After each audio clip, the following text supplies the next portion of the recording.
Assalamualaikum warahmatullahi wabarakatuh. Ya Rabbi bil Mustafa balligh maqasidana waghfir lana ma madha ya wasi'al karamin. Ya Rabbi bil Mustafa balligh maqasidana waghfir lana wasi'al karamin. Zaman ini zaman edan, zaman ini zaman fitnah. Yang benar dianggap salah, yang sunnah dianggap bid'ah. Ya Rabbi bil Mustafa balligh maqasidana waghfir lana ya wasi'al karamin. Kejujuran didustai, kemungkaran jadi tradisi. Yang baik makin dikit, yang buruk makin bangkit. Ya Rabbi bil Mustafa balligh maqasidana waghfir lana ma madha. Kemaksiatan merajalela, bencana di mana-mana. Yang lawan dijadiin kawan, sedang kawan dijadiin lawan. Ya Rabbi Mustafa balligh maqasidana waghfir lana.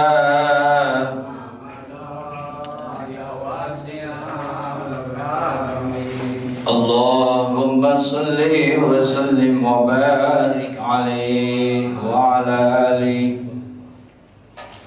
Bang Somad dari kampung Keramat, si Bitung dari kampung Merundam. Siapa umat Nabi Muhammad yang rajin berselawat, hidupnya akan beruntung dan bahagia. Amin ya rabbal alamin. Alhamdulillah, alhamdulillahillazi sarrafana bi khatamil anbiya'i wal mursalin iz kunna khairu ummatin ukhrijat lin-nasi lil alamin. Asyhadu an la ilaha illallah wahdahu la syarikalah wa asyhadu anna sayyidana wa maulana Muhammadin sallallahu alaihi wasallam wa ala alihi wa azwajihi wa zurriyyatihi wa ahli baitihi al-kiram, amma ba'du. فقال الله تعالى في كتابه الكريم أعوذ بالله من الشيطان الرجيم بسم الله الرحمن الرحيم قل إن كنتم تحبون الله فاتبعوني يحببكم الله ويغفر لكم ذنوبكم والله غفور رحيم.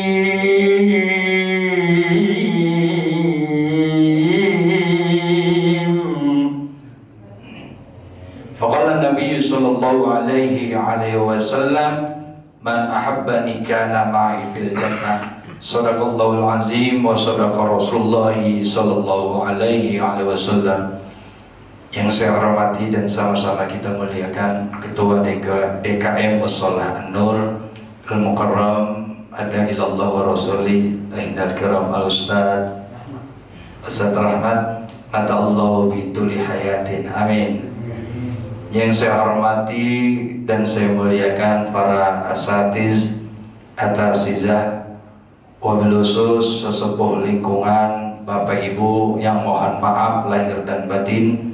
Tidak saya sebutkan satu persatu namanya, namun tidak mengurangi rasa tazim dan hormat saya. Syukur alhamdulillah ala ni'matillah. Sama-sama kita panjatkan puji dan rasa syukur kita hadirat Allah Subhanahu wa taala atas limpahan nikmat yang telah Allah berikan kepada diri kita, terutama nikmat sehat walafiat, nikmat panjang umur. Dari mulai kita buka mata kita, Allah masih memberikan kesempatan kepada kita untuk menikmati yang begitu besar nikmat yang Allah berikan kepada diri kita. Mari sama-sama kita manfaatkan seluruh nikmat yang Allah berikan kepada diri kita dengan menjalankan seluruh perintah dan kewajiban yang Allah perintahkan kepada diri kita, serta menjauhkan apa yang dilarang oleh Allah Subhanahu wa ta'ala. Mari sama-sama kita manfaatkan umur yang Allah berikan kepada diri kita untuk ziyadatul ibadah, untuk bertambah kualitas ibadah kita, ziyadatul khair, bertambah kebaikan kita, ziyadatul amal, dan bertambah amal soleh kita di hadapan Allah Subhanahu wa ta'ala. Mudah-mudahan kita yang duduk pada pagi hari ini di Mushola An-Nur selalu dalam limpahan keberkahan Allah Subhanahu wa ta'ala. Amin ya Rabbal. Salawat dan salam akan selalu tercurah kehadirat junjungan kita. Beliau adalah uswah kita, teladan kita, panutan kita, seorang manusia yang dimuliakan dan diagungkan oleh Allah. Wa akramu wa azamu halqillah, seorang manusia yang mulia dan agung, karena memang beliau adalah manusia yang dimuliakan dan diagungkan oleh Zat yang maha agung dan maha mulia, yaitu Allah Subhanahu. Seorang manusia yang menebarkan sifat kasih dan sayang, baik sesama makhluk hidup ataupun sesama manusia, karena memang beliau adalah manusia yang selalu disayangi, yang selalu dikasihi oleh Zat yang maha pengasih dan maha penyayang, yaitu Allah Subhanahu. Seorang manusia yang akhlak budi pekertinya begitu agung dan mulia, sampai Allah abadikan akhlak beliau di dalam Al-Quran. Wa innaka la'ala khuluqin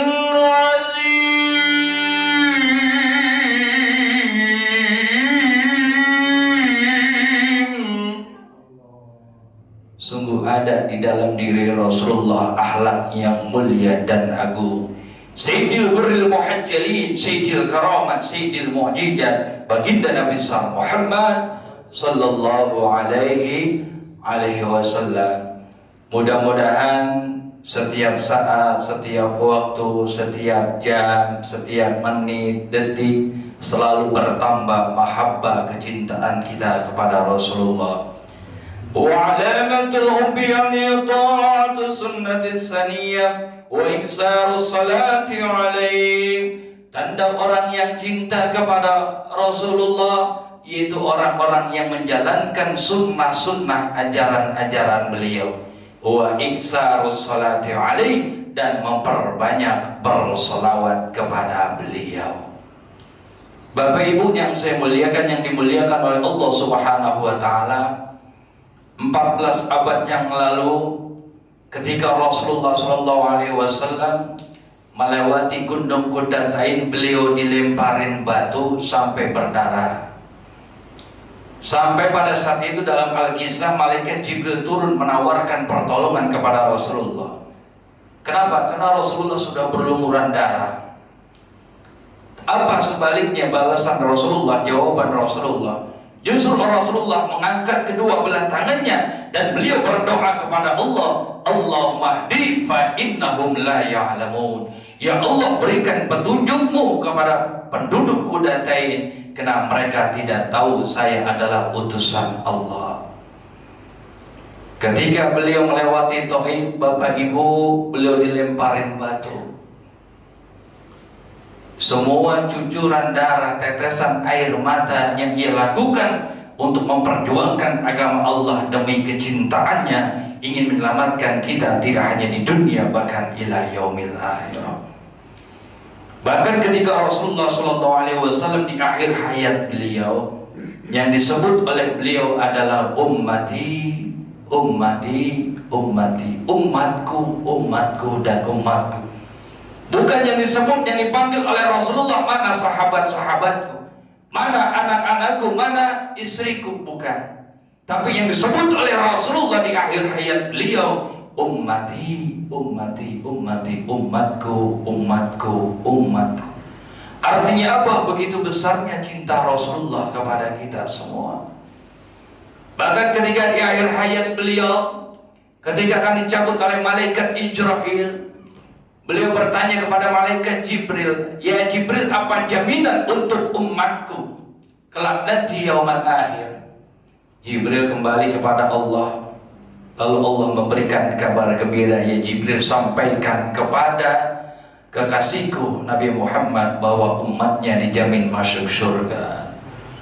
Allahumma sholli wa sallim wa barik alaihi wa ala alihi.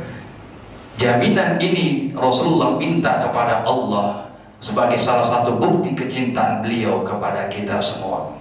Bahkan nanti Bapak Ibu yang saya muliakan, ketika Rasulullah dibangkitkan nanti dari alam kubur, alam barzah, manusia yang pertama yang akan dibangkitkan oleh Allah adalah Rasulullah SAW. Ketika beliau dibangkitkan oleh Allah, sekali lagi yang pertama yang diucapkan oleh Rasulullah bukan mana para sahabatku, mana para istriku, mana anak-anakku, bukan.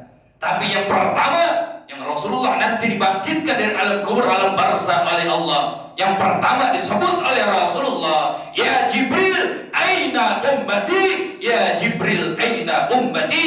Ya Jibril, aina ummati?" Allahumma sholli wa sallim wa barik. Yang pertama ditanyakan oleh beliau kepada Jibril nanti dibangkitkan dari al-kubur, "Mana umatku, mana umatku?" Makanya salah besar kita yang dicintai oleh Rasulullah begitu besar, kita tidak pernah berselawat kepada beliau. Kita sering meninggalkan ajaran-ajaran dan sunnah-sunnah beliau. Man idda hubban nabi min ghairi ittiba'i sunnati.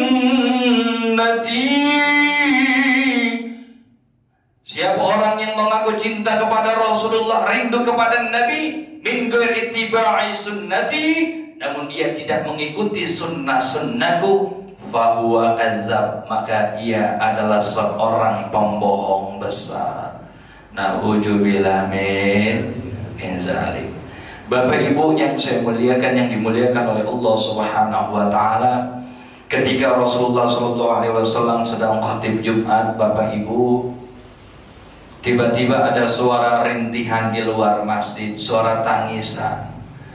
Rasulullah berhenti khutbah Jumatnya, beliau turun lalu keluar masjid ingin melihat dari mana arah sumber tangisan ini. Ternyata sumber tangisan ini, Bapak Ibu, itu keluar dari pohon kurma. Lalu Rasulullah menghampiri pohon kurma, "Wahai pohon kurma, kenapa engkau bersedih menangis?" Pohon kurma itu menjawab, "Ya Rasul, ambil rantingku, ambil batangku, jadikan untuk mimbar engkau berpijak mendakwahkan agama Allah."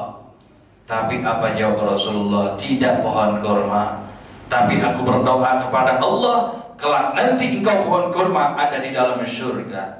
Tapi pohon kurma masih menangis, Pak, masih bersedih. Lalu pohon kurma itu dipeluk oleh Rasulullah SAW dengan penuh kasih sayang. Baru berhenti itu pohon kurma dari tangisannya. Kalau pohon kurma saja dipeluk oleh baginda Rasul yang tidak pernah salat, yang tidak pernah puasa, yang tidak pernah menjalankan ajaran-ajaran sunnah beliau, dipeluk oleh Rasulullah dengan penuh kasih sayang. Bagaimana kita umatnya yang setiap saat, setiap waktu selalu berselawat kepada beliau, menjalankan ajaran-ajaran sunnah beliau. Kita sholat, kita puasa, kita ngaji, seraya harapan kita nanti beliau akan memeluk kita dengan syafaatul uzma dari baginda Rasulullah SAW. Allahumma salli wa sallim wa barik alaihi wa ala alihi. Makanya Bapak Ibu, ya, kita hiasi hari demi hari kita dengan memperbanyak bersolawat. Hati kita jadi tenang, hidup akan penuh dengan keberkahan manakala kita sering berselawat kepada Rasulullah SAW. Apa jaminan yang Allah berikan? Qul in kuntum tuhibbunallah fattabi'uni يغفركم الله ويغفر لكم ذنوبكم والله غفور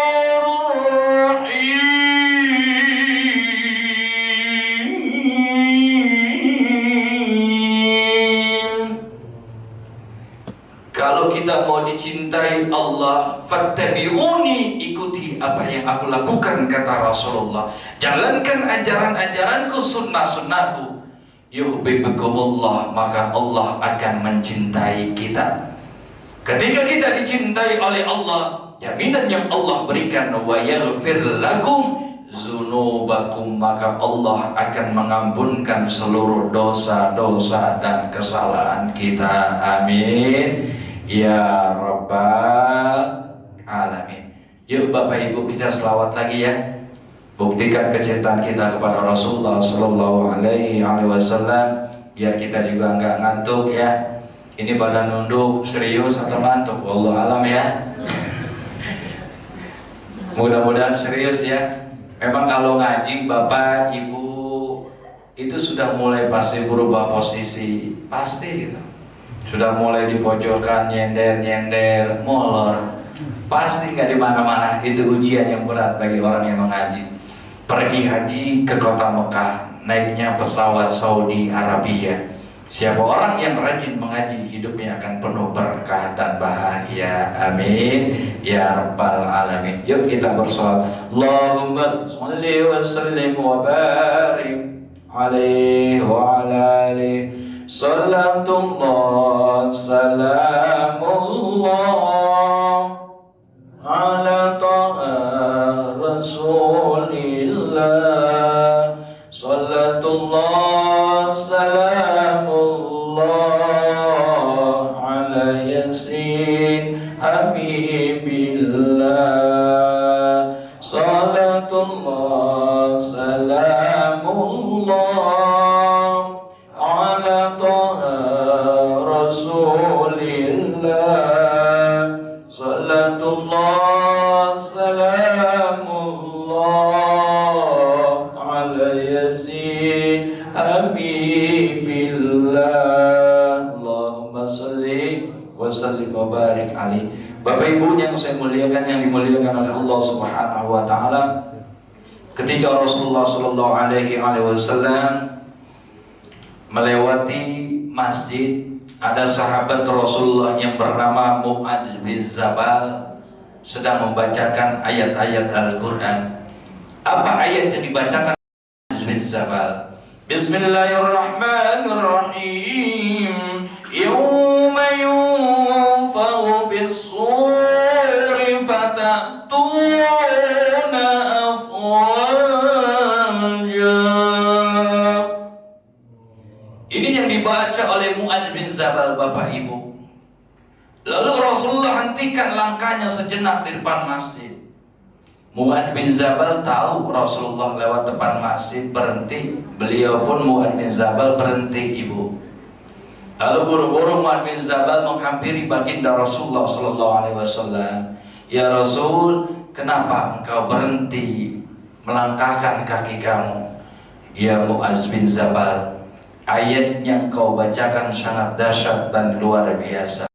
Kan air mata tidak henti-hentinya. Mu'adz bin Jabal kebingungan, Bapak Ibu. Rasulullah tiba-tiba meneteskan air mata tidak henti-hentinya. Ya Rasulullah, kenapa engkau menangis? Ya Mu'adz bin Jabal, nanti umatku dibangkitkan oleh Allah dari alam kubur, alam barzah dalam keadaan hina, mendapatkan laknat dan murka dari Allah. Aku gak akan sanggup Mu'adz bin Jabal melihat umatku nanti dibangkitkan dan dihinakan oleh Allah. Ya Rasulullah, dosa apa yang ia lakukan semasa hidupnya? Wazaril qurba wazaril zunub. Dosa umatku yang dilakukan oleh umatku pada saat hidup di dunia.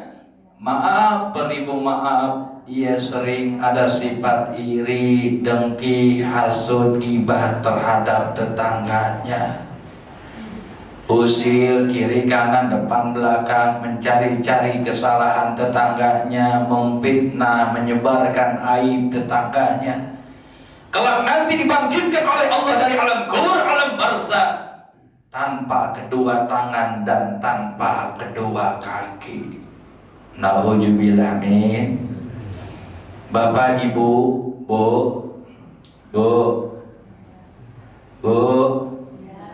keren tidur. Kalau di dunia kita tanpa kedua tangan, kedua kaki, kita bisa minta tolong terhadap keluarga kita, saudara kita, tetangga kita. Di dunia kita nggak bisa membayangkan nanti di hari akhir ketika Allah bangkitkan dari alam kubur tanpa kedua tangan dan kedua kaki, minta tolong kepada siapa kita? Melainkan minta pertolongan kepada Allah Subhanahu wa Ta'ala. Ini dosa yang ia lakukan, suka iri dengki terhadap tetangganya. Tetangganya diberikan nikmat lebih, dia meriang. Ada di sini, enggak ya? Tetangganya beli mobil baru, meriang nambah sakit gigi. Kayak koyok di sini bu. Tangganya beli rumah lagi baru, masuk UGD, ngurusin tetangganya mulu. Siapa orang yang maaf mencari-cari kesalahan tetangganya, menyebarkan aib tetangganya, masya Allah, nauzubillah min dzalik, Allah bangkitkan nanti kelak dari alam kubur tanpa kedua tangan dan tanpa kedua kaki. Tuh bu, nauzubillah min dzalik.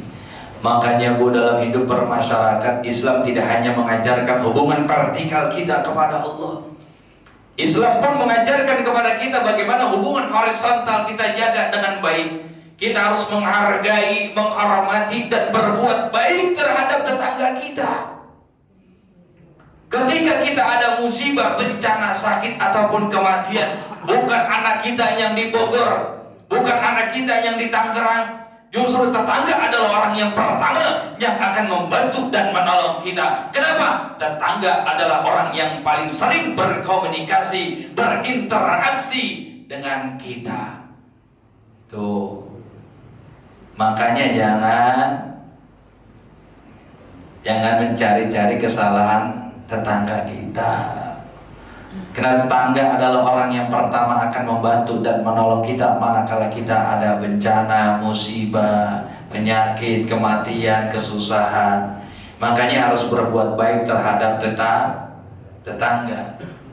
Makanya Rasulullah SAW dalam sebuah hadis mengatakan, "Man kana yu'minu billahi wal yawmil akhir falyakul khairan falyasmut." Tanda orang yang beriman kepada Allah dan Rasulnya, falyakul khairan, katakanlah yang baik-baik.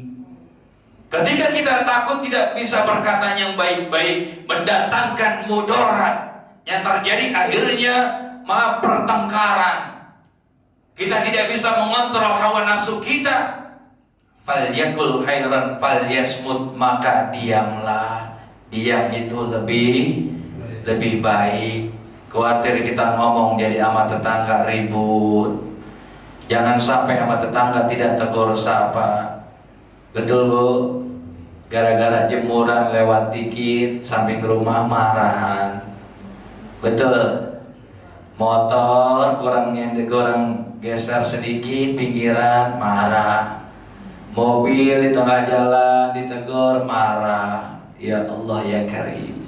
Padahal Islam mengajarkan kepada kita untuk senantiasa berbuat baik, menghargai orang lain. Tidak hanya ibadah kita kepada Allah, namun hubungan horizontal pun kita harus jaga dengan baik. Di kota Madinah ibu, Madinatul Munawwarah, ada seorang wanita Madinah pak, yang mulutnya tajamnya luar biasa. Setiap saat, setiap waktu sering nyebarkan aib tetangganya. Aib tetangganya disebarkan sekampung, semasyarakat. Sehingga ibu-ibu pada saat itu demo kepada Rasulullah. Ya Rasulullah, saya mempunyai tetangga wanita Madinah yang mulutnya maaf, nauzubillah min dzalik, jahatnya luar biasa.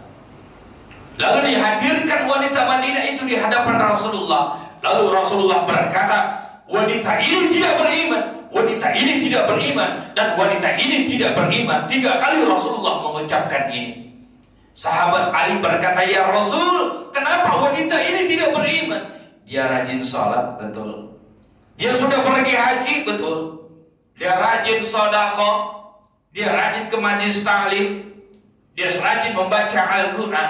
Tapi apa jawab Rasulullah? Tidak orang beriman manakala ucapannya sering menyakiti tetangga kiri kanan depan dan belakang. Artinya apa? Ibadah sholat kita sia-sia, puasa kita sia-sia, haji kita semua sia-sia manakala lisan kita menyakiti tetangga kiri kanan depan dan belakang. Na'udzubillah min jalik. Lalu Rasulullah berkata, wanita ini akan dilemparkan oleh Allah ke dalam neraka. Wanita ini akan dilemparkan oleh Allah ke dalam neraka. Wanita ini 3 kali Rasulullah mengatakan akan dilemparkan oleh Allah ke dalam neraka.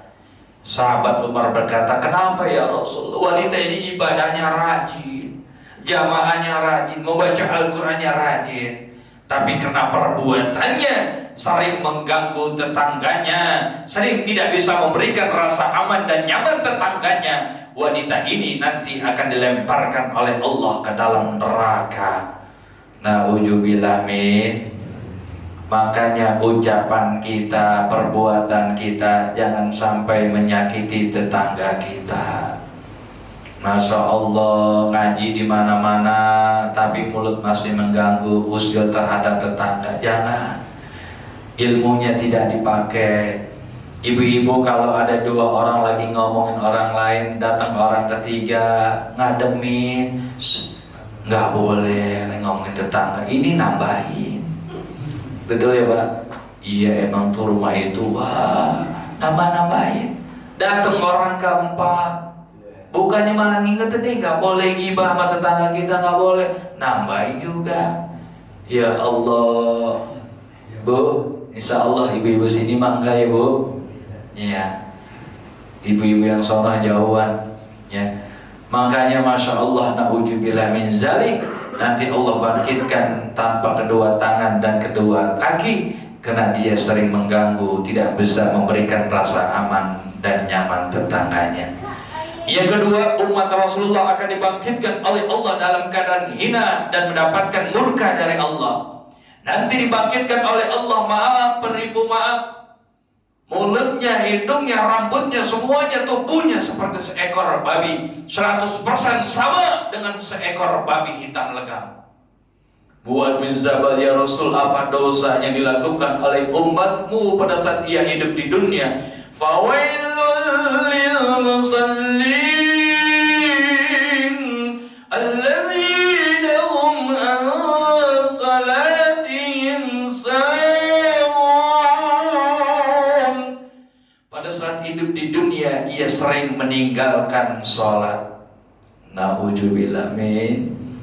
Orang yang meninggalkan sholat, orang yang lalai dalam sholatnya, nanti Allah bangkitkan dari alam kubur, tubuhnya 100% sama seperti seekor babi. Na'udzubillah min. Ya Allah ya Karim, Allah hinakan ketika dibangkitkan oleh Allah seperti seekor hewan yang diharamkan oleh Allah, karena pada saat hidup di dunia ia sering meninggalkan ibadah sholat. Bahkan Bapak Ibu, orang yang meninggalkan sholat, hadis Rasulullah SAW mengatakan nanti akan di alam kubur akan didatangi oleh Suja al-Aqra. Suja al-Aqra ini ada ular yang mempunyai tangan yang kukunya panjangnya seperti perjalanan kita 1 bulan penuh berturut-turut. Suja al-Aqra ini diutus oleh Allah untuk memukul si mayit orang yang meninggalkan salat pada saat hidup di dunia, yang kedalamannya sampai 60 hasta, kata Rasulullah.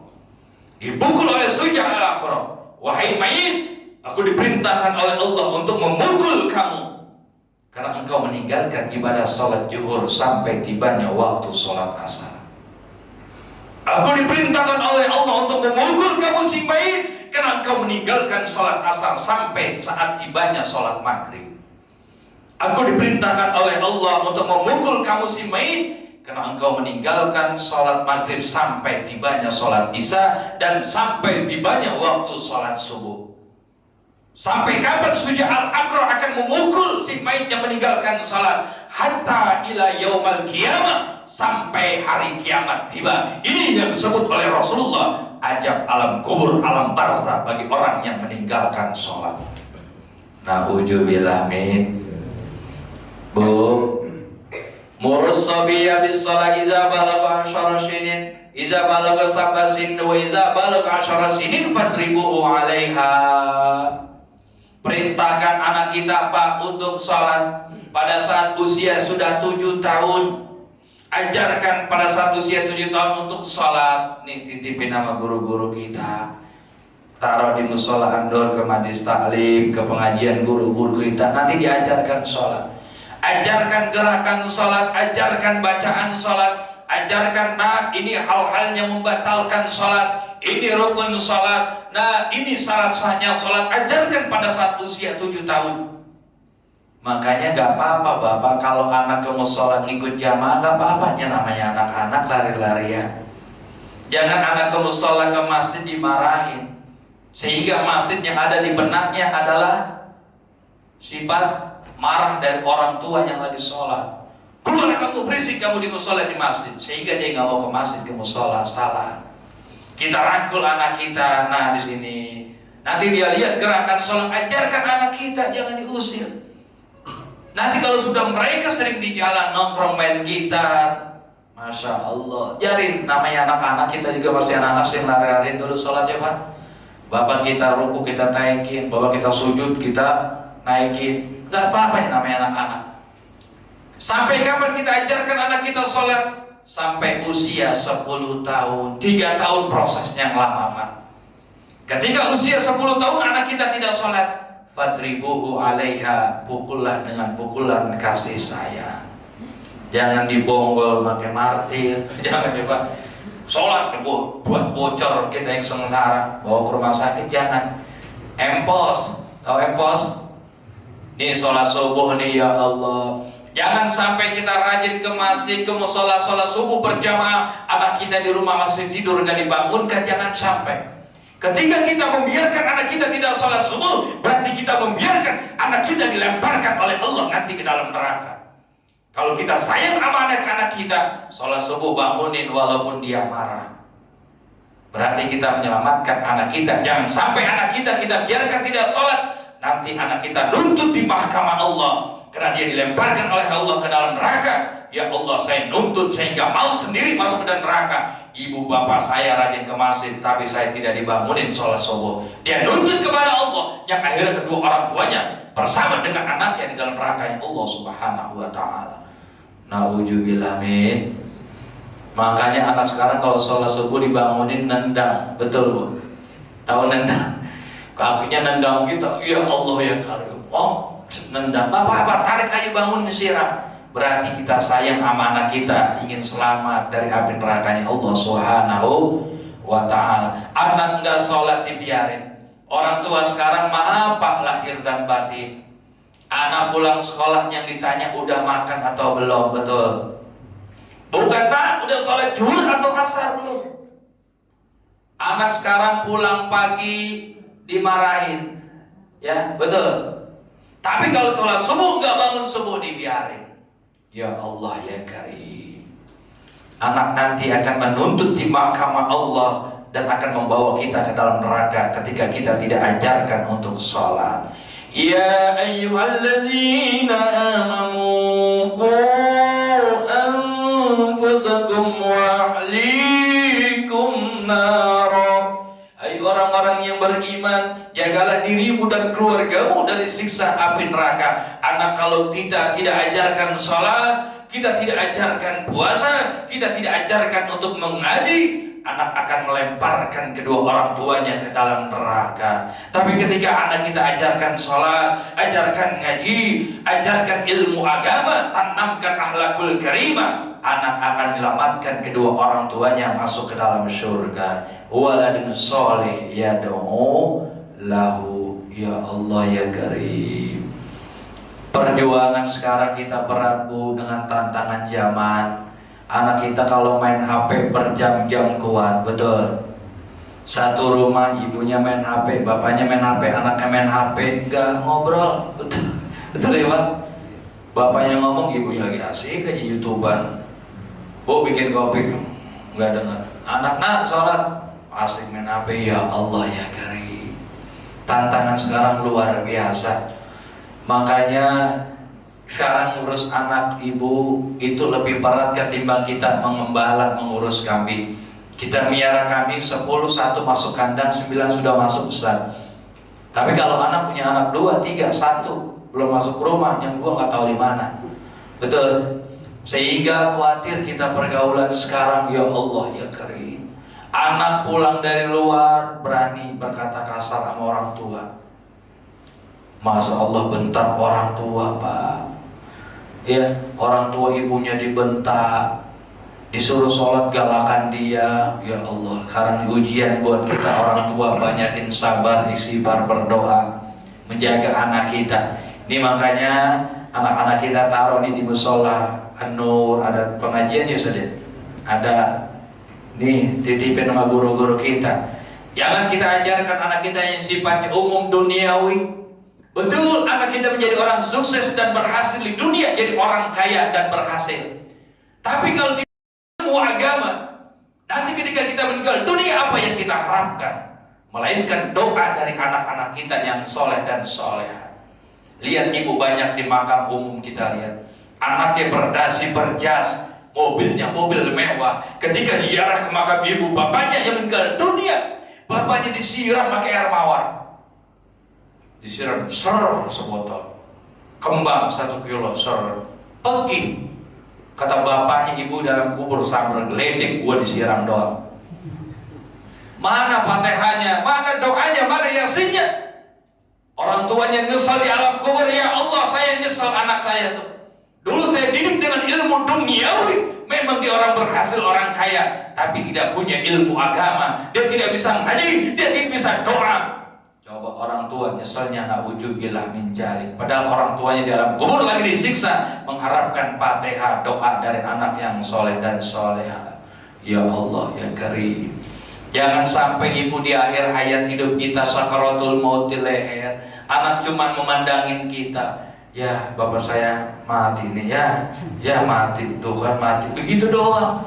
Ya Allah, bukan dilapaskan kalimat-kalimat thayyibah di telinganya. Bantu orang tuanya dengan kalimat-kalimat zikir, kalimat thayyibah, dengan alunan-alunan ayat Al-Quran agar orang tuanya mudah menghadap Allah. Anak ada 5 cuman memandangi, melihat. Yang 1 ada di Batam, yang 1 ada di Sulawesi. Anaknya nggak hadir pada saat orang tuanya sedang sakaratul maut, anaknya sedang urusan duniawi. Orang tua, mana anak saya ya Allah? Gak ada satupun yang melafalkan kalimat-kalimat thayyibah di telinga saya. Ketika sakaratul maut di tenggorokan kita, apa yang kita harapkan? Agar anak kita ada di hadapan kita, membimbing kita membaca ayat-ayat Al-Quran, menghantarkan kita menghadap Allah dengan kalimat-kalimat Al-Quran, dengan doa dari anak yang soleh dan soleha. Anak itu mutiara ibu yang sangat berharga dalam kehidupan kita. Jaga, rawat, bimbinglah dengan baik sesuai dengan tuntunan Al-Quran. Jangan sampai anak itu nanti melemparkan orang tuanya ke dalam neraka. Na'udzubillah min. Ini saja di musola An-Nur nih, anak-anak muda, coba lihat. Kalau subuh di musola, di masjid, itu kan paling banyak anggota KPU ya Pak. Kepala penuh, uban, imam KPU, komat KPU, mukul beduk KPU, perbot musola masih KPU, kepala penuban orang tua semua. Sekali-kali anak muda tampil. Kan kalau anak muda enak Pak, betul. As-salatu khairum minan naum. Enak. Kalau aki-aki ya Allah, ontonglah, ya Allah, ya Allah ya Karim. Yang ada selimutan lagi. Allahu Akbar, Allahu Akbar. Enak kalau anak muda. Imam juga kalau anak muda, Bismillahirrahmanirrahim, Alhamdulillahi Rabbil Alamin, Ar-Rahmanir-Rahim, Maliki Yawmiddin. Enak. Ini aki-aki mulu ya. Sudah ada aki-aki, ada anak muda mampu bisa aki-aki suruh anak muda tampil. Jangan aki-aki nggak mau, aki-aki udah support aja, anak muda ada tampil, doain. Generasi ada di lingkungan kita, jangan anak muda dijahit, mau tampil dimarahin, ajan salah. Allahu Akbar, Allahu Samad, dimarahin. Wah nggak benar, bisa pulang saja lagi, ajannya salah, ngambek tuh. Ya Allah, garing jangan. Yang namanya anak muda itu sekarang harus dirangkul, dideketin, isi masalah, isi masjid ya Pak. Anak muda seperti itu ya. Jangan anak sekarang, Masya Allah, zaman milenial, sampai ajan saja didangdutin Pak. Hayya 'alas shalah, hayya 'alas shalah, hayya 'alal falah, hayya 'alal falah. Kodok mati di musola, jangan dilaguin juga. Ya Allah ya Karim, jangan ya. Makanya anak-anak muda kita nih sekarang Ibu, ya Ustaz, bimbingannya rangkul anak-anak muda kita tampil di musola An-Nur. Kita mah Pak yang tua-tua tinggal nunggu ya Pak. Apalagi yang kita cari sekarang tahun 2020 ya. Ibnu Hajar Asqalani dalam kitab hadisnya yang terkenal Fathul Bari, beliau mengatakan umur umat Islam tidak lebih dari 1476 Hijriah. Imam Asy'ayuti mengatakan umur umat Islam tidak melebihi 1477 Hijriah. Kalau hitungan ini tinggal berapa puluh tahun lagi Ibu, Bapak, umur umat Islam tidak lebih dari 1500 Hijriah. Sekarang 1441 Hijriah, kurang lebih 69 tahun lagi. Wallahu a'lam bishawab. Karena sekarang tanda-tandanya sudah jelas. Banyak istri melawan suami, anak berani durhaka bentak bapak ibunya. Ini salah satu tanda akhir zaman sudah mulai nampak di tengah-tengah lingkungan masyarakat kita. Istri tidak lagi malu bentak suami, betul Bu? Bu, galakan istri sama suami. Mentang-mentang suaminya udah usia 60 tahun. Dulu masih usia 25 tahun, rambut kelipis, gigi utuh, badan kekar kuat kayak beri prima. Sekarang usia 60 tahun, primanya tenaganya hilang, biri-biri di sini pada merah. Ya Allah, jangan ya. Ibu kalau disuruh suami bikin kopi, jangan lebih keras dari suami, jangan. Bu bikin kopi, iya Pak, sebentar ya. Bu bikin kopi, bikin aja sendiri Pak. Saya lagi goreng tempe kampung, males banget. Ya Allah ya Karim, ada di sini. Ya Allah jangan. Ya banyak banget istri sekarang begitu. Ditungguin, dibilang suami, ayo Bu jangan lama-lama, sabaran pasti orang. Ya Allah, ini tanda-tanda akhir zaman. Anak kita berani melawan bentak durhaka sama orang tua sekarang. Kenapa? Karena ini salah satu tanda akhir zaman. Makanya bertambahnya tahun pada hakikatnya semakin mendekatkan diri kita untuk menghadap Allah Subhanahu wa Ta'ala. Makanya apalah yang kita banggakan di kehidupan dunia ini Bapak Ibu, nggak ada. Apa yang kita banggakan? Pangkat paling tertinggi di kehidupan dunia ini bukan jenderal, yaitu gelar pangkat jabatan almarhum dan almarhumah. Tanya presiden, mau gak pangkat almarhum almarhumah? Gak bakal mau, karena itu paling terakhir. Kita juga nyerah ya Pak. Pak Mulyadi mau pangkat paling tinggi, ntar dulu dah. Bangunan tinggi mewah kokoh kita bangun dengan ratusan juta miliaran rupiah. Ketika kita meninggal dunia, hanya batu nisan sebagai tanda kita kembali ke hadirat Allah. Mobil kita beli ratusan juta miliaran rupiah, kita kejar kehidupan dunia, kita beli mobil mewah. Ketika kita meninggal dunia, hanya kendaraan kurung batang sebagai kendaraan terakhir menghadapi Allah Subhanahu wa Ta'ala. Tuh, punya tanah hektaran. Ketika kita meninggal dunia, yang kita bawa hanya 1,5 meter. Baju nih kita beli begitu mahal. Ketika kita kembali ke hadirat Allah, hanya kain kafan. Tubuh kita dulu kuat, gagah perkasa, sekarang sudah mulai sakit-sakitan. Mata buram, telinga kurang dengar, gigi mulai rontok satu demi satu, kulit mulai peot, gampang sakit-sakitan. Inilah kehidupan dunia. Makanya Allah mengingatkan, wa mal hayatud dunya illa mata'ul ghurur. Rasulullah mengingatkan dalam sebuah hadis, ad-dunya majra'atul akhirah. Dunia persinggahan sementara. Oleh karena itu, jadikan dunia sebagai ladang ibadah, sarana untuk mendekatkan diri kita kepada Allah, mencari bekal yang akan kita bawa menghadap Allah Subhanahu wa ta'ala. Coba Pak, kalau kita ke kuburan, maka kita dianjurkan oleh Rasulullah sering berziarah. Kenapa? Dengan kita berziarah, kita mengingat kematian. Coba lihat sekarang di kuburan Pak. Di kuburan lagi teriak kesakitan, di kuburan lagi teriak merintih kesakitan ajab alam kubur, karena kita nggak bisa dengar. Bahkan dalam sebuah hadis Rasulullah mengatakan, itu kehidupan dunia 24 jam, alam kubur itu 500 tahun.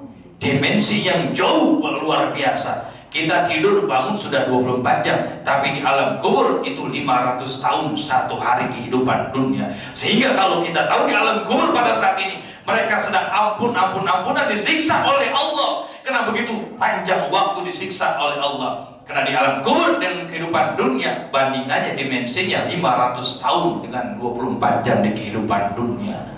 Kalau kita dengar orang disiksa lewat kuburan, genap telinga kita pecah, mata kita keluar darah, karena saking dahsyatnya teriakan orang yang disiksa di alam kubur, di alam barzah. Dia nyesel pada saat hidup di dunia, ia sehat, Allah panjangkan umurnya, ia sia-siakan hidupnya untuk berbuat dosa dan maksiat di hadapan Allah. Na'udzubillah min dzalik. Makanya nih, syukur alhamdulillah ya Bapak, kita duduk nih di majelis taklim kayak gini. Duduknya kita mendapatkan pahala orang sholat 1000 rakaat.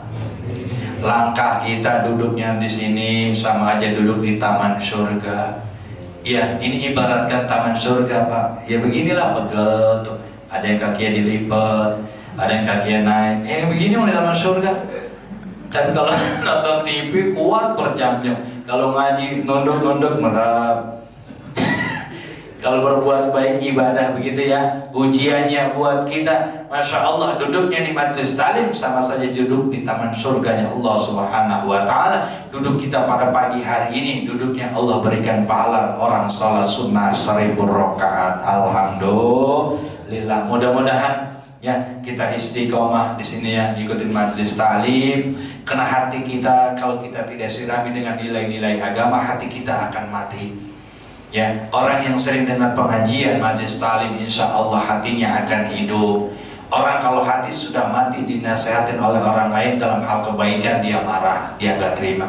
Itu berarti tanda hati dalam diri seorang sudah mati, sehingga tidak bisa menerima kebaikan dan kebenaran ketika orang lain mengingatkan. Na'udzubillah min dzalik. Mudah-mudahan Allah sehatkan badan kita, Allah panjangkan umur kita, anak-anak kita Allah jadikan anak yang soleh dan soleha, dan mudah-mudahan almarhumah orang tua kita, keluarga kita yang telah mendahului kita melalui wasilah kumpulnya kita pada pagi hari ini, almarhumah keluarga kita Allah jadikan raudhah min riyadil jannah, taman daripada taman surganya Allah Subhanahu wa ta'ala. Alam kuburnya selalu dalam ciraman rahmat, cucuran kasih sayang dan ampunan Allah Subhanahu wa ta'ala. Al-haziniyah wa ala badan salihah ila haratin Nabi Muhammadin Mustafa Rasulullah sallallahu alaihi wasallam bin niyati kulluhum qaddasallahu sirrahum syai'ulillahi lahumul fatihah.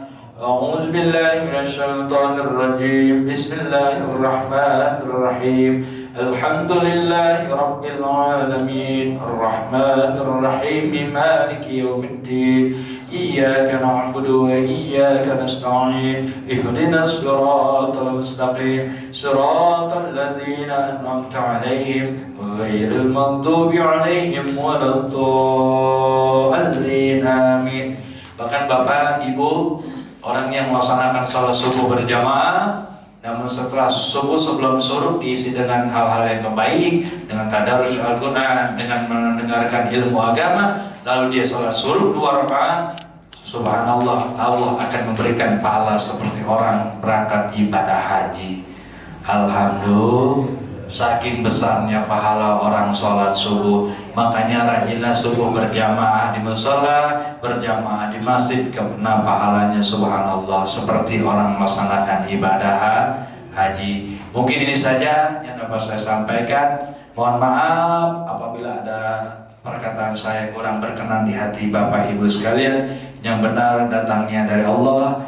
Segala kekurangan saya, kesalahan adalah kekurangan saya. Mohon maaf lahir dan batin. Kalau ada sumur di ladang bolehlah kita menumpang mandi. Kalau ada umur panjang boleh kita berjumpa lagi. Ikan kakap, ikan patin. Mohon maaf lahir dan batin. Billahi taufiq wal hidayah wal afa minkum. Wassalamualaikum warahmatullahi wabarakatuh. Waalaikumsalam warahmatullahi wabarakatuh. Jazakumullah khairan katsiran Ustaz. Para jamaah sekalian yang ingin bertanya, tentunya biasa Pak Ustaz, di sini ada tanya jawab. Itu silakan Bapak-bapak atau Ibu-ibu. Nah, sebelum Bapak-bapak Ibu-ibu, saya tadi tersentuh bahwasanya jangan marahi anak kecil kalau ke musola. Saya pernah memarahi anak kecil. Kenapa saya kesel gini, anaknya di musola, bapak emaknya pada ke musola. Jadi saya marah, saya suruh pulang. Udah gitu, waduh ya minta ampun untuk anak. Maka saya bilangnya anak yatim banyak banget nih. Orang bapak ibunya pada kagak ada gitu. Saya keselnya gitu. Itu saya pernah. Dan saya lakukan itu, saya suruh keluar dari rumah dia mau sholat, tapi sampai sini bercanda. Saya suruh pulang aja sana. Itu pernah Pak Ustaz. Saya akuin. Nah, kayak tersentuh saya. Itu yang saya kesel. Gitu anaknya digiring ke musola, bapak ibunya kagak ke musola. Ini yang repot. Iya. Silakan bapak-bapak atau ibu-ibu yang ingin bertanya kepada Ustaz ya. Kepadanya silakan. Apa? Pak Haji mau bertanya. Ibu-ibu? Atau bapak-bapak? Silakan aja ini. Ya, biasa kita tanya jawab gitu. Kalau ada yang tanya dulu jawab Ustaz ya. Kalau ada yang tanya dulu saya jawabnya tadi yang lain bilang. Oh yang anak-anak ini. Iya memang betul ya Bapak Ibu yang saya muliakan. Memang terkadang anak maaf disuruh ke musola, sholat maghrib, sholat zuhur, orang tuanya masih nonton TV, masih main HP.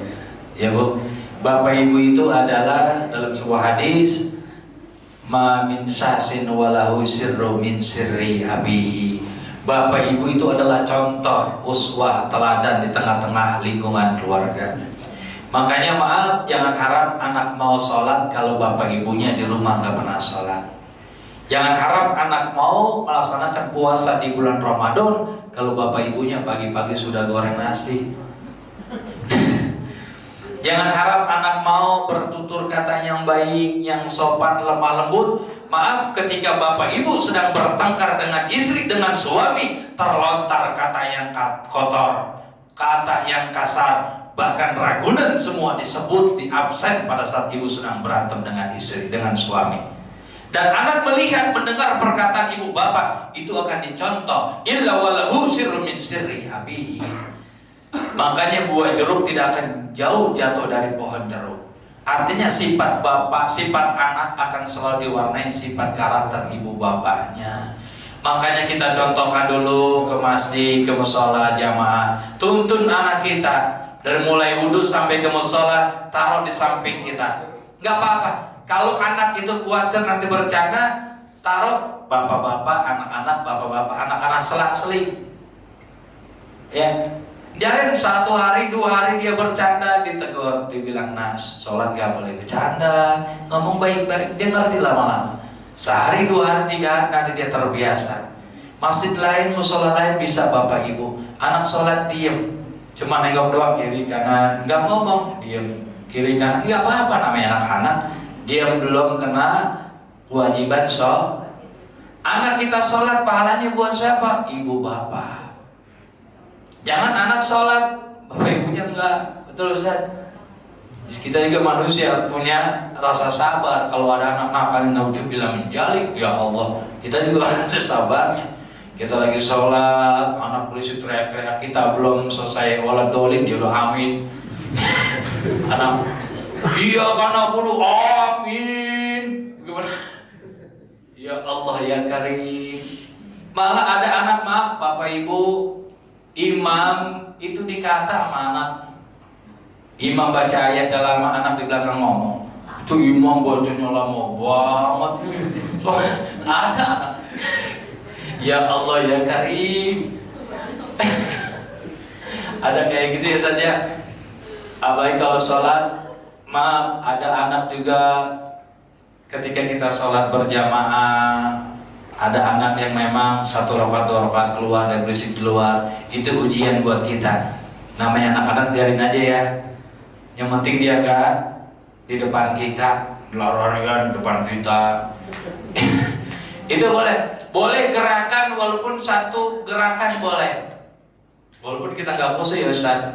Ada anak kita nih lewat, kita lagi sholat lewat, sentil aja nggak apa-apa.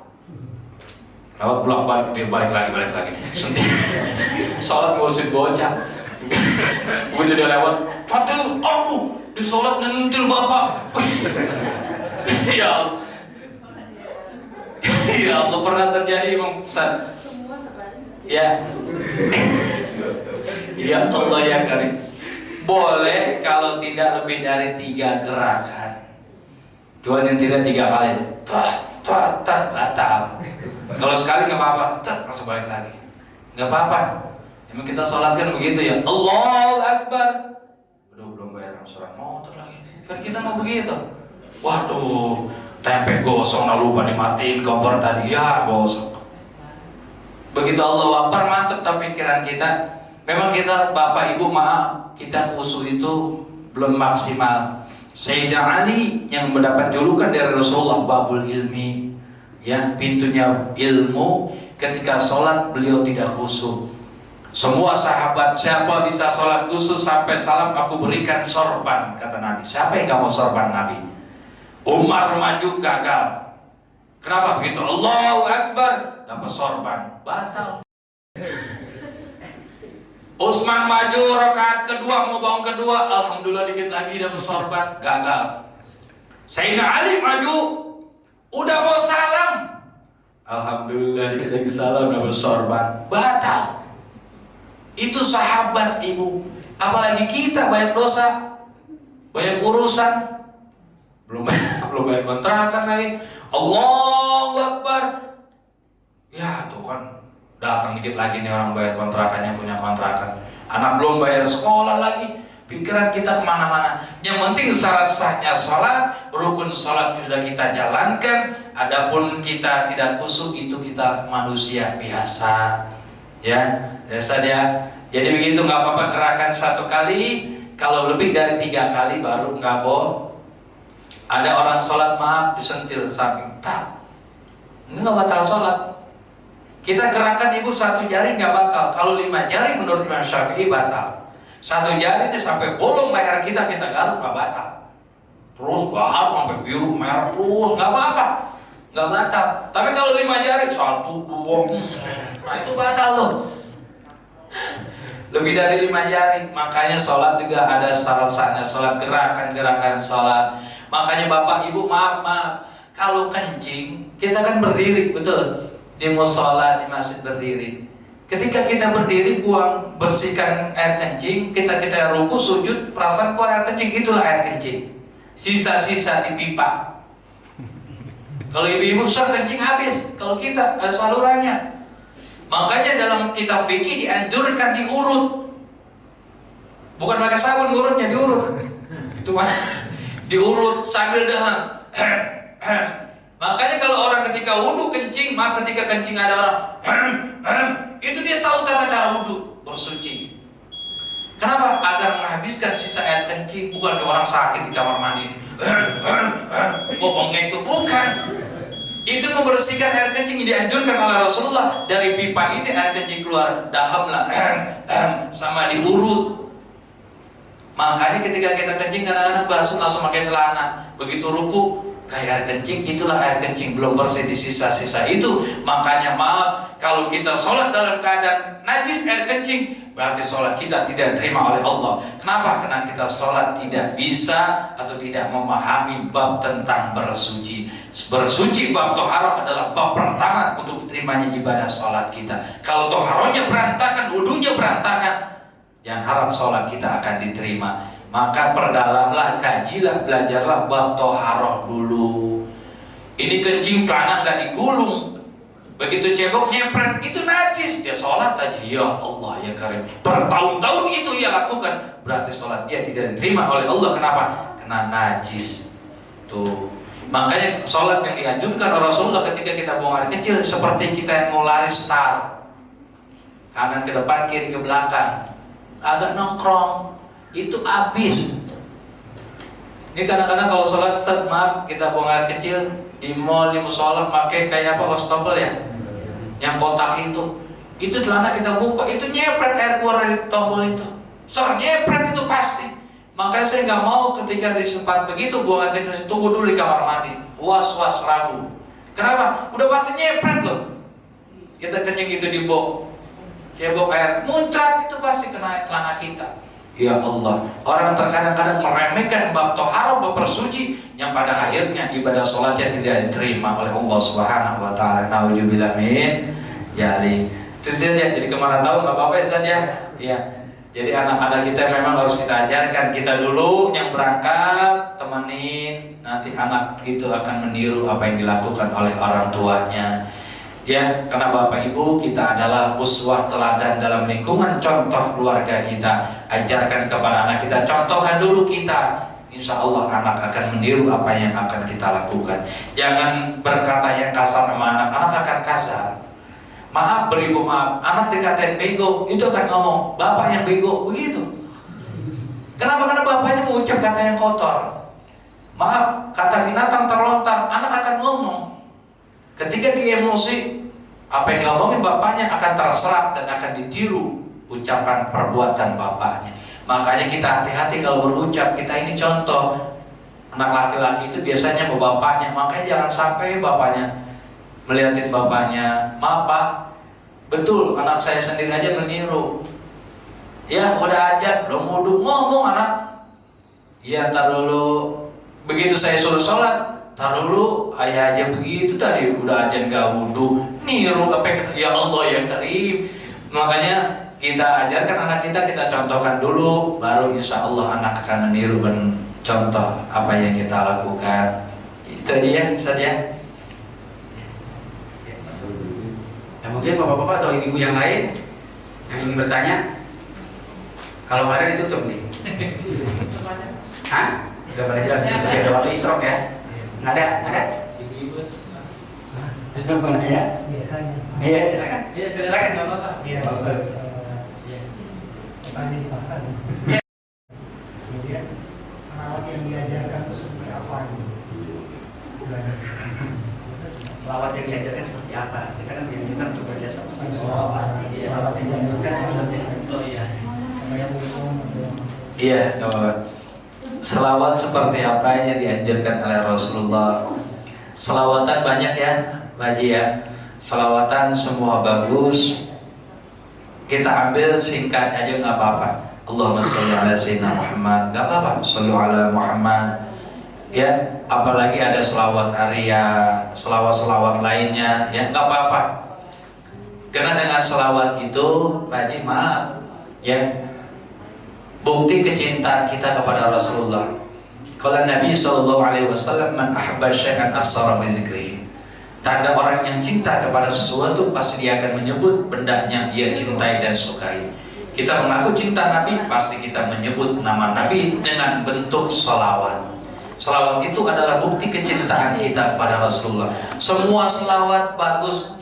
Man shalla alaihi salatu wahidah sallallahu biha asyran. Siapa orang yang berselawat kepada Rasulullah satu kali, cuman begini, Allahumma sholli ala sayyidina Muhammad wa ala ali sayyidina Muhammad, satu kali, sallallahu biha asyran, Allah akan mencurahkan rahmatnya dan memberikan pertolongannya 10 kali.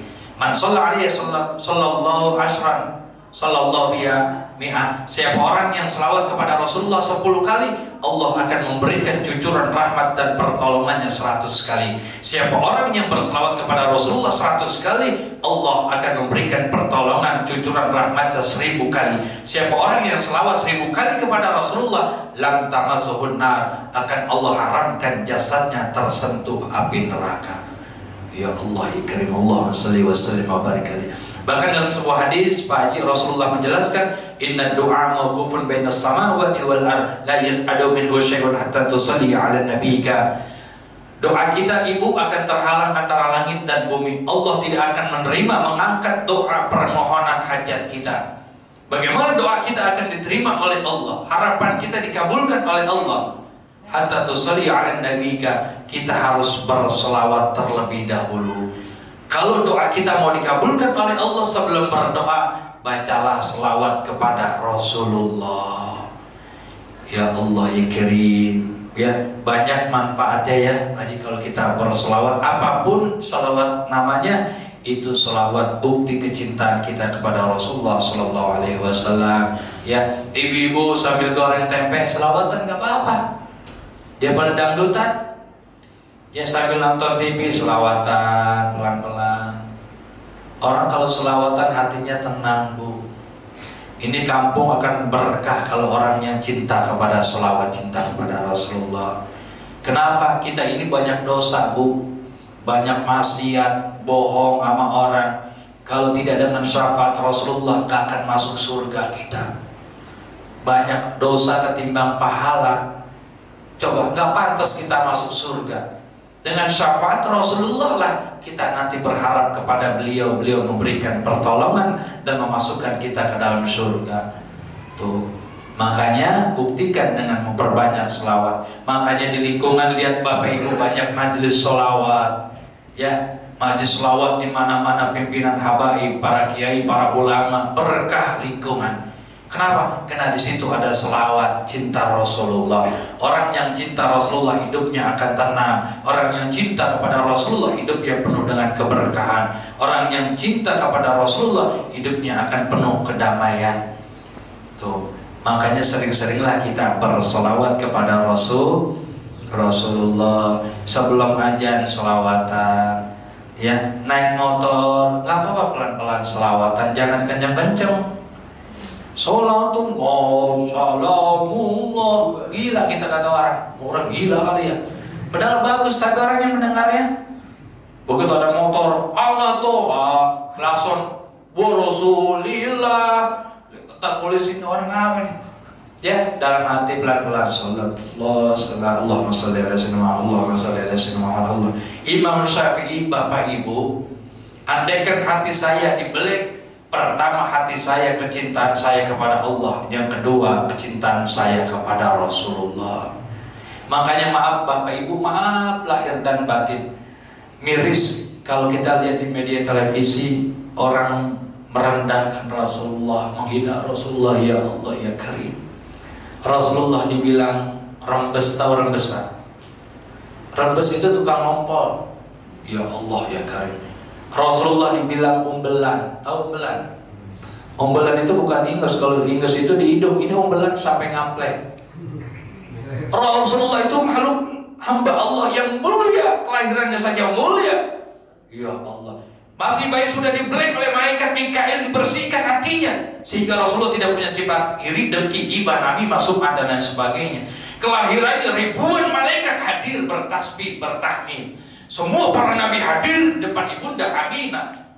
Ya Allah, ya Karim, ada orang menghina Rasulullah dengan padahal dalam maaf, innal ladzina yu'zuna Allah wa rasulahu la'anahullahu fid dunya wal akhirah wa 'adda lahum 'adzaban muhina. Orang yang menghina Rasulullah, merendahkan nabi, membuat guyonan nabi, lelucon nabi, menghina tubuh nabi, la'anahullahu fid dunya wal akhirah, dia akan dilaknat oleh Allah di dunia ila yaumil akhirah.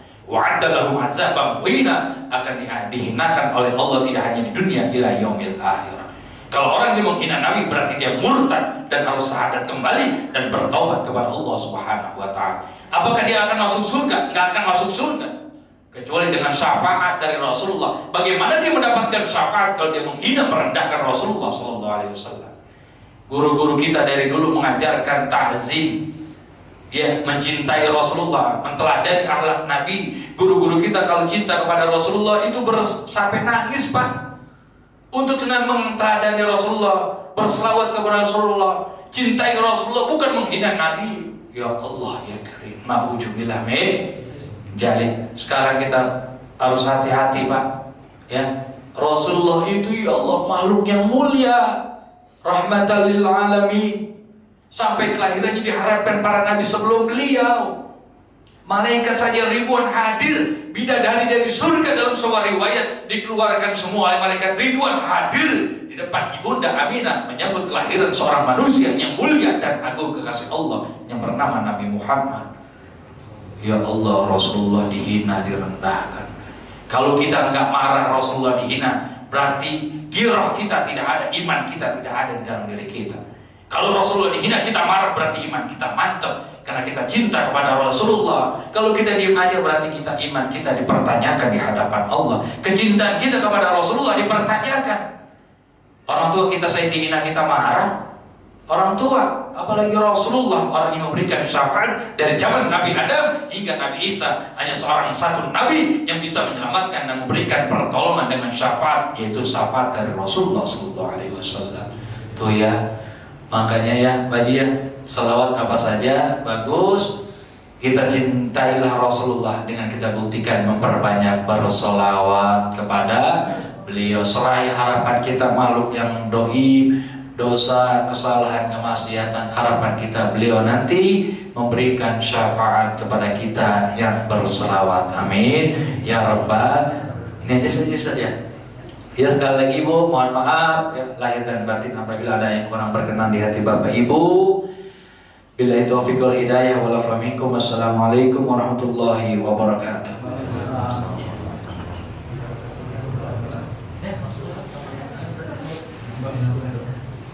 Mari kita baca doa, mudah-mudahan apa yang telah kita dengar kita bisa mengamalkan dengan sebaik-baiknya. La tilbisa Rasulullah sallallahu alaihi wasallam al-Fatihah. A'udzu billahi minasyaitonir rajim. Bismillahirrahmanirrahim. Alhamdulillahirabbil alamin. Arrahmanir rahim. Maliki yaumiddin. Iyyaka na'budu wa iyyaka nasta'in. Ihdinas siratal mustaqim. Siratal ladzina an'amta 'alaihim ghairil maghdubi 'alaihim waladdallin. Amin. Astaghfirullahalazim. Astaghfirullahalazim. Astaghfirullahalazim. Alhamdulillahirabbil alamin. Ar-Rahmanir Rahim. Maliki yaumiddin. Allahumma shalli wa sallim wa barik ala sayyidina Muhammad wa ala ali sayyidina Muhammad. Assalamualaikum ya Nabi Allah. Assalamualaikum ya Rasulullah. Assalamualaikum ya Habiballah. Allahumma as'aluka ridhaka wal jannah wa na'udzubika min saqatika wan nar. Allahumma as'aluka ridhaka wal jannah wa na'udzubika min saqatika wan nar. Allahumma as'aluka ridhaka wal jannah wa na'udzubika min saqatika wan nar. Allahumma tahibbul afwa fa'anna ya karim. Bismillahirrahmanirrahim. Ya Allah, pada hari ini kami bernajat kepadamu ya Allah. Ampuni dosa-dosa kami yang hadir pada hari ini ya Allah. Berikan rahmat, berkah dan karunia kepada kami ya Allah. Ya Allah, ampuni dosa guru-guru kami, ampuni dosa orang tua kami ya Allah. Ya Allah, mudahkan segala urusan kami, baik urusan dunia maupun urusan akhirat kami ya Allah. Ya Allah, jadikan kami, matikan kami dalam ahli la ilaha illallah Muhammad Rasulullah sallallahu alaihi wasallam. Rabbana atina fid dunya hasanah wa fil akhirati hasanah wa qina azabannar wa qina azabannar wa qina azabannar. Dawahum fiha subhanallah wa tahiyyatun fiha salam. Alhamdulillahirabbil alamin. Assalamualaikum warahmatullahi wabarakatuh.